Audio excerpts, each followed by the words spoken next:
Simran Shiwalkar, a journalist at CIO News and your host for today.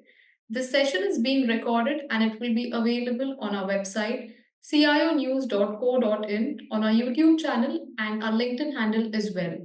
Today we are back with yet another episode from our exclusive series called Voice of CISO. We have with us Mr. Hetal Presswala. He is a distinguished Chief Information Security Officer at Kalpataru Projects International Limited. A visionary leader in cybersecurity, he is dedicated to ensuring the confidentiality, integrity, and the availability of enterprise information systems.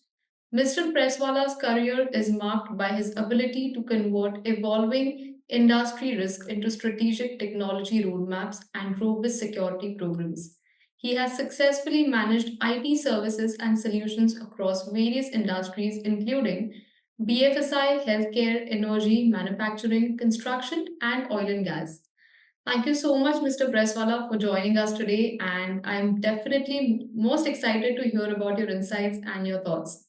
Thanks a lot, Simran. Warm welcome. Fantastic. Especially a warm welcome. The pleasure Thanks is for that. totally ours, and once again, thank you so much for agreeing to do this with us. Yeah. So, before we begin, I would like to understand about your journey. Can you tell us about, what inspired you to pursue a career in cybersecurity and what keeps you motivated in this field? Hmm. It's a difficult question, but I think it's not about my. Most of the CISO or most of the technology guys, the journey in the technology is both rewarding as well as challenging, shaped with a deep-seated, passion for the technology and the commitment to protect the integrity of digital assets. Now, let me bring you a long time in my young age when I was in Citibank. There, in fact, if you look at it, I used to manage the telecom center. It's a network, and those days I used to, any data transmission between uh, the two cities or two countries, we used to use a technology called Silink, I think. So that technology helping that whatever the data is transmitted from one place to another place, we used to encrypt it. We used to do the encrypt with the 24-bit, 64-bit those days, in fact. So that actually was little inspiring for me, how the technology works, what method it uses, what techniques they uses. So that's the one aspect which I was, always thinking about. And then it is, when I started growing and I started working in the ICISO bank from 3i Infotech. So I used to manage the, entire security ecosystem in ICISO bank. So in year 2001, 2002, there's a one attack happened. With that attack, all websites used to be shut it down. Right. That point in time, the code red 1 and code red 2 was a bigger problem. Like a the like a I say I would say it's like a one-eye crash. So that helps me to understand what kind of packet or size they send to the system, and that has the ability to shut down your entire ecosystem, your e-business portal, your internet banking, and so on.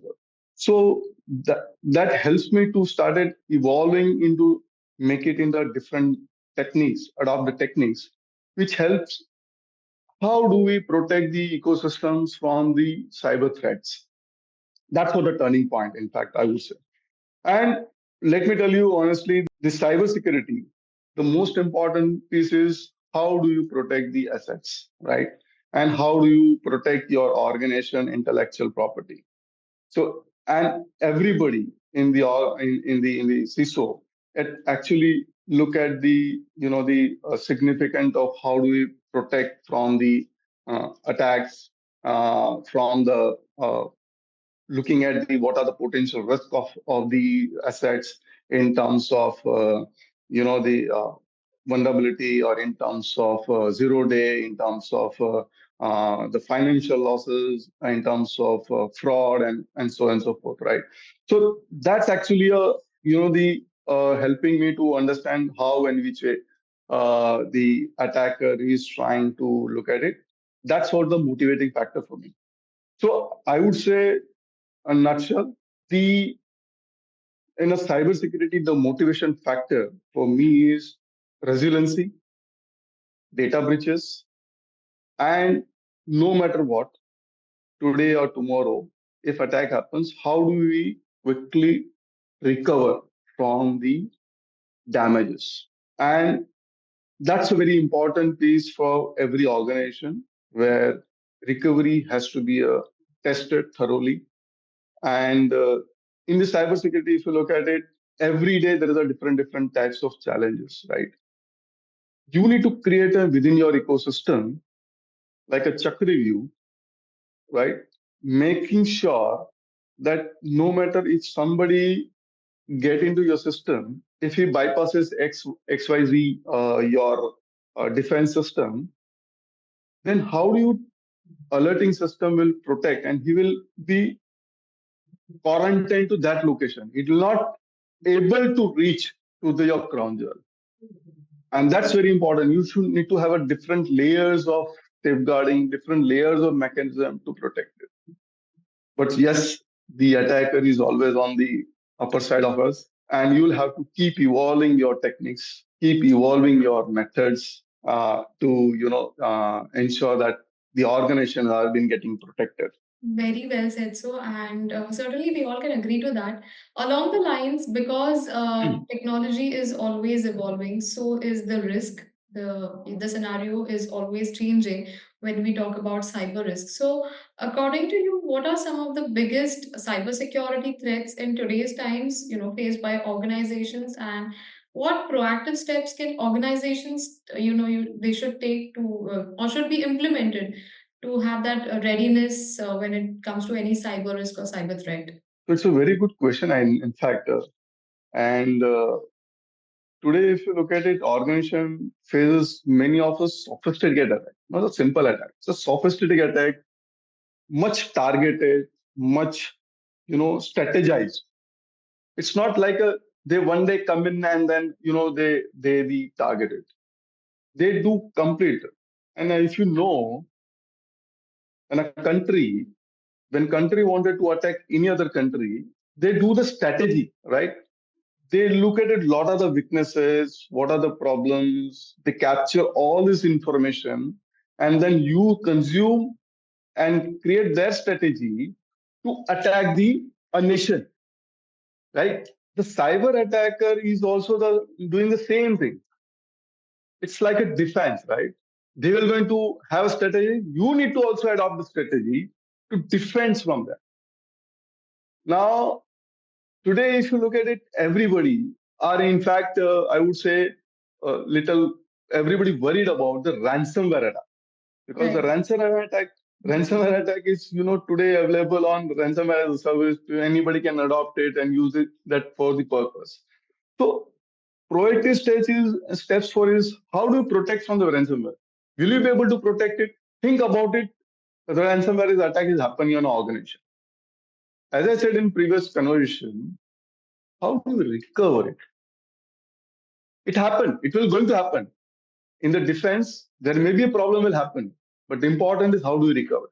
So in that case, the proactive strategies you need to have a regular backups available on site, off sites, and the best methodology is 3-2-1 techniques for the backups. Another is that develop your incident response plan for the ransomware or any kind of it, right? So incident response plan is you need to do the mock testing, like in a defense there is a bilateral or multilateral. The city they actually simulate the war exercise do the exercise.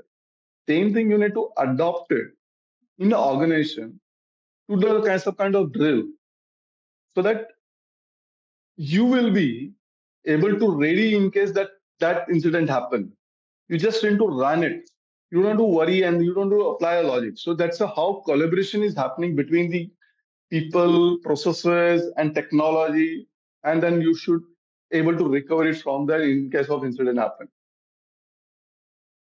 The conduct the awareness is another key aspect of it, where awareness is not only limited Today, if you look at it, most of our organizations do the awareness just sake of doing the awareness.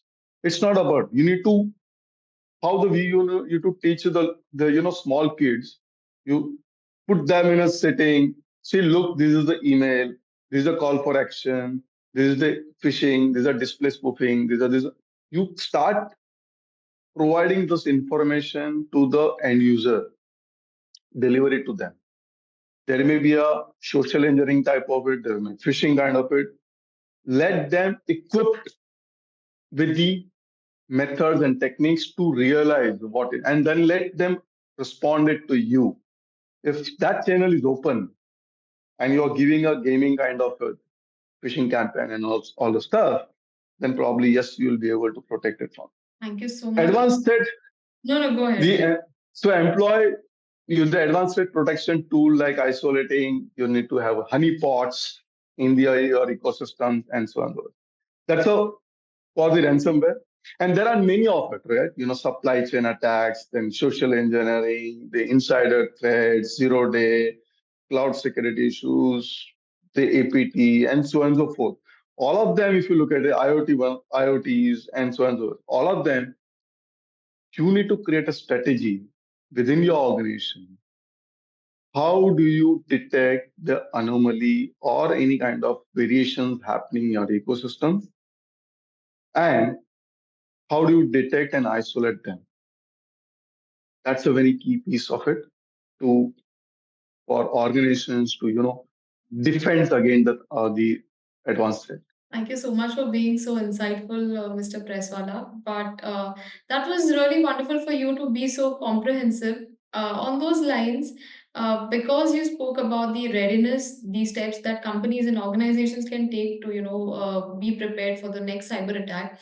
How do you stay updated with the latest cyber trends, and how do you ensure that your strategies are effective or they remain effective? It's a very good question because if you look at it in cybersecurity, it keeps on evolving, as I said in the previous conversation. So when you do something one today, not necessarily is effective from tomorrow. You need to keep evolving it. You need to keep take the feeds like a how. For example, if you have any technologies, firewall, bit firewall, or any kind of threat intelligence, you need a feed updated. Like a nation, also, if you wanted to upgrade their weapons, they need to know what are the weapons available in the market. What are the weapons people, my competitor or the enemy is having. Similarly, you also need to keep updating it from the attackers' mindset. First and foremost is mindset. You should know your attacker. And if you know the attacker, then it's a very well you will be able to defend the organizations. Now, as I said, you need to. I have to refer it to a lot of white papers, then the conferences, meeting the US MITRE attack frameworks, and the I would say uh, CISA, FBI reports, IEEE reports, Stan Institute and Gartner report, academic wise, right? And then also collaborate with the peers, which discussion happen among us how and which we will be able to. So today, if let me tell you that today there was the day before the peer there was a discussion. How do you protect the AppSec? So there is a debate happening. Today we do a lot of things with the identity management. How do we protect the application security accounts? And that's what the debate happened. And then out of this, you'll get a little clue of it. And that technique you should adopt it in your organization to strategize.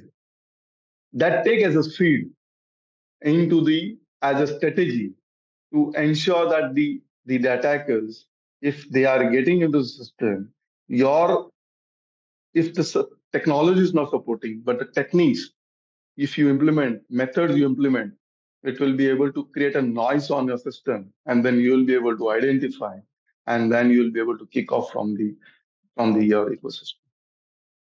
Great and fantastic. On those lines, I would also like to understand from you How you've been associated with a lot of sectors from BFSI to healthcare and energy manufacturing. How do you prioritize and manage different cybersecurity threats across these industries that you've worked with? So I worked with the BFSI on early days. Those days the regulation was very less. Today is very high. Uh, and the other also. It's not about the regulation, but it is about the prioritizing and managing threats across the industries involving the risk-based approach, right? That helps to identify what are the possible causes. So you need to have identify which sectors you are working with, what are the regulators are associated with, identify those regulation, how many controls you are defined. For example, for whatever the matters that controls cannot be defined, how do you mitigate from a different perspective? Not necessarily you'll have 100% protected the system. For whatsoever the reason you are, I'll give an example. Whatsoever the reason, there is some patch which you cannot apply because of your application, legacy application fall down. Now, if that's the case, you need to assess what are the possible impact to it. Now, if you identify that possible impact, if you do the assess and you find out, okay, this is a problem, and if you identify that okay, this is possible, this kind of attack can happen, then you establish a different level of control into the system using a techniques and methods. The moment you apply the techniques, your risk level get reduced, exposures get reduced, and then you prioritize. And whenever you are ready to it, you start deploying it, right? So any point in time, if you say I have my ecosystem, I implemented firewall, is the end of the story? No. You need to have a layer of security defense system, right from the perimeter level to the endpoint system, right? Because today endpoint is roaming around, they connect to the internet, they browse everything. So you need to have layer system within your endpoint system as well. So when you define that defense, tied defense strategy, it will help to detect and authentication multiple uh, factor authentication is one of the key aspect of it. Encryption is one of the key aspect of it. Honeypot is another key aspect of it. Then the APD sensor is another key aspect of it. So create that kind of environment to protect your devices. Not only that, you also take a leverage from the threat intelligence. The threat intelligence is you take a lot of feeds from them, look at what is beneficial for you, and then incorporate into the system. Most importantly is automated response. In terms, what I mean to say is, if you find if that threats XYZ threats, you feel there's a possible exposure is very high, make it convert it into automated because every time, not necessarily there is a SOC person or the SOC person is available on sitting on the glass of window and then he will be able to prevent it. No, you have to today. People are moving from manual to automated response in terms of quarantining, killing the processes, and so on and so forth. So the response should be automated while any threats been detected. You need to quantify first. That may be possible there's a legitimate access. It should not hamper the business. So you need to have a study around it and then create it appropriately. And review your regulator security postures. And then whatever you do, you take it as a holistical picture in terms of, legal and compliances, operational efficiency, and so on and so forth. And another important point is incident response, which is very, very critical for the organization.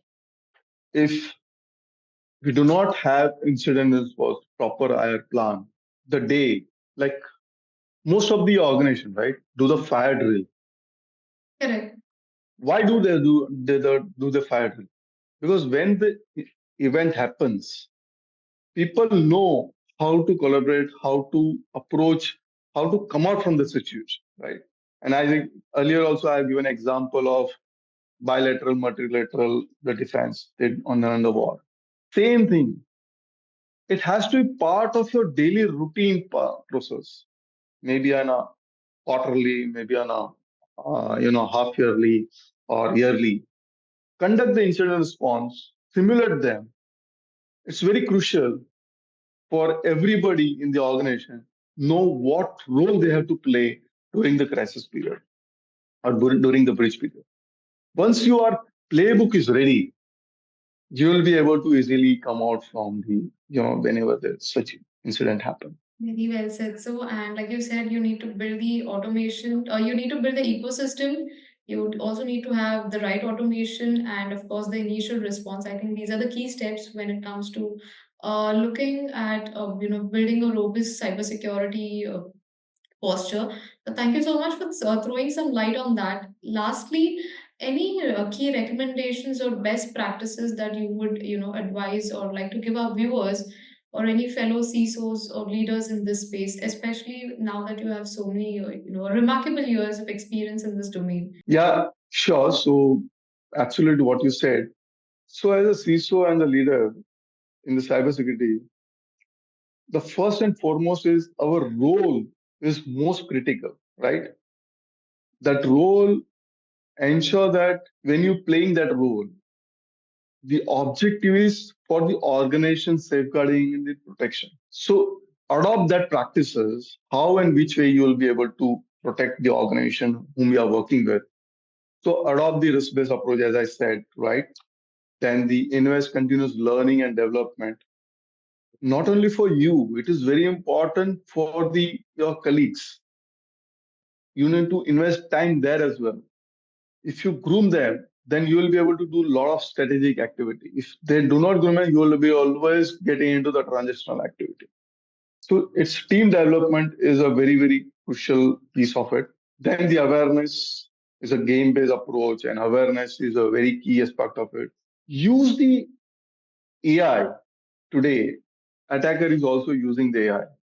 So you need to also have a defense system within your ecosystem to protect against the AI email based attacks, right? So if the volume of data is very, very high, how and which way your technology will be able to leverage the automation to prevent them? Think of to it. Because tomorrow AI, another is quantum is coming. So these are the technologies will going to evolve. If we do not evolve, then it's like you will be underdeveloped country. You're under the cyber awareness company. So you need to have, if your organization you wanted to have a much matured and organization posture, then you need to have this technology adopted. Think about how do I consume it in your organization to strategize to prevent the latest cyber threats, right? As I said, you need to have a collaboration, share the information within peers, colleagues, and then the most importantly, align with your business objective. Goal has to be aligned with your business objective.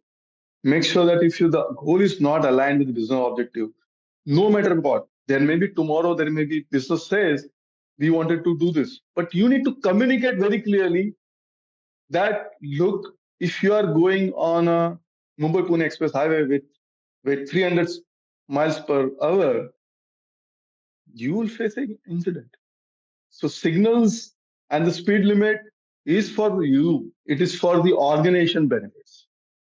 So it's very important when the business is growing, you need to keep communicating what are the risks and risk appetite we are carrying. That's very important. We have to communicate very well. If you are not able to communicate, then you are not playing with your role justice. Stay resilience. Ensure how and which way you will be able to provide a more availability to the applications. So I look at the long-term perspective of success, not a short time. Today I did this. No, create your strategic plan and it has to be sustainable, right? And make sure that the tomorrow, if you are whatever the method and techniques being consumed, that helps the organizations to detect the threats, right? So let me go back and tell you that today people are talking about ZTNet, people are talking about the SD-WAN, We had been using these techniques in the ICISO bank itself, long time back. Today is evolved. We were be using the methods where one web server cannot communicate within, even though on the same network. They cannot communicate. They have to go via the firewall. That techniques was used by us that those days.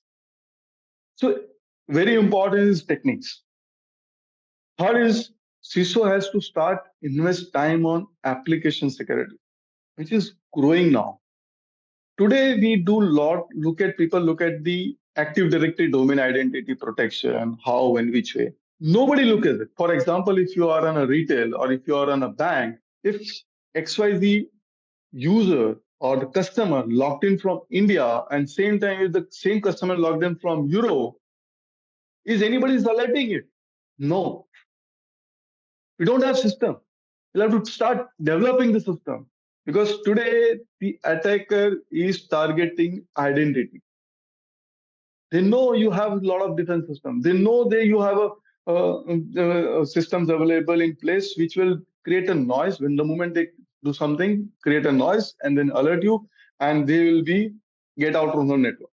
So they are also started smartly. They started identity theft. They act as a genuine user and getting into your SAP, your banking application, your banking application, then your SAP system, then healthcare system, and so on and so forth. Lot many, right? So when your core application is accessible publicly, how and which way you will be identify somebody is using anomaly and doing a privilege escalation within the application. It's very difficult now. And no SOC will be able to detect this. So for all of us, it's very important. Start spend time and energy. How do we keep evolving application security to detect such kind of threats, right? Great. And And overall, I would say you need to ensure that you stay informed, ensure that your strategy is long-lasting, robust, aligned with the business goals. thank you so much, Mr. Presswala, for being so elaborative and yet insightful.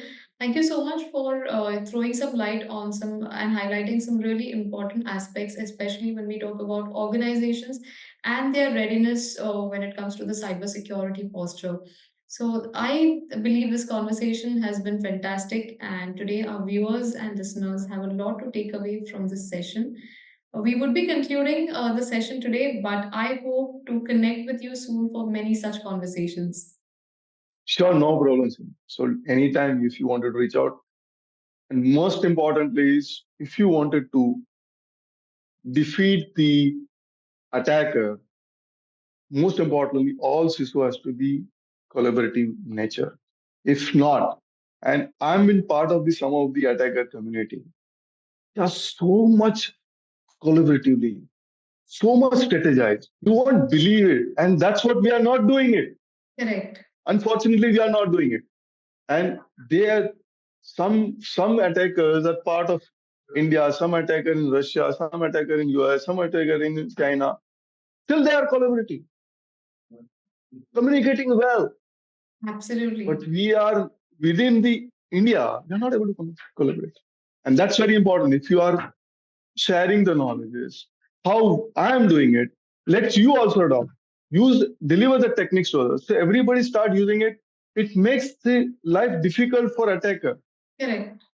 Now that we are already living That's in a very digitalized world, I think it's also important for us to up our cybersecurity games on an organizational level. So thank you once again for being a part of this series and agreeing to do this with us.